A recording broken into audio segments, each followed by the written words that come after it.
ছিড়ে নুনি ছিড়ে হাতে নাতে পড়লাম ধরা হাতে নাতে পড়লাম ধর কাকুর কাছে আম খাও খারা কইতে দিয়ানি ছিড়ে নুনি ছিড়ে আমার বাড়ি বাড়ি বয়স আমার কুড়ি শরীর কেমন ভারী ভারী বয়স আমার কুড়ি আমি আমার নতুন বেয়ের আম পাড়া মুখে পোলাপান চুরির খাইলে যায় হালার ফালাক আমি ধরি লই জায়গা দূরি পুরান চাইলে ভাজলে মুড়ি পাকলে মজা তাল বন্ধু মার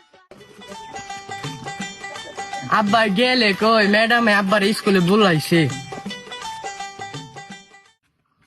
ও আব্বা কি মনু কও বাইগান তোমার স্কুলে যাওয়া লাগবে।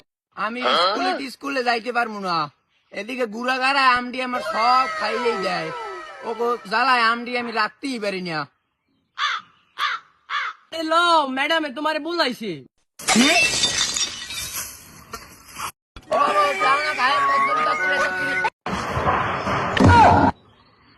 শরীর কেমন ভারী ভারী বয়স আমার কুড়ি তুই হ্যাঁ আগে কবি না তোর ম্যাডাম মোর যাইতেছে দত্তর ল তোর ম্যাডামে কইছে তুই মোর আগে বলতে মুই কাম কাজ কিছু হারতাম না, আগেই ধরি কাম ল ল ল তোর ম্যাডামে যে সময় খালি কইবে খালি মুদ্রাই কবি, তোর ঘরে কোনো ভাত নাই। আম গাছলি রে বানাই খাই যাই পোলাপান গুলো দেখছি আমি। ও কইলি কি পোলাপানে আম খাই এদিক যাবো না স্কুলে সুন্দর ম্যাডাম বলেছে দিক যাবো। বাবা তোর স্কুল খোলা কয়টা পর্যন্ত? ওর স্কুল তো খোলা 4টা পর্যন্ত আব্বু। এই লদি বিয়েলে যেমন কোন হালার ফালাকে এত সাহস আমার কাছে আম খায়, আমি হালার ফালাকে পাইলে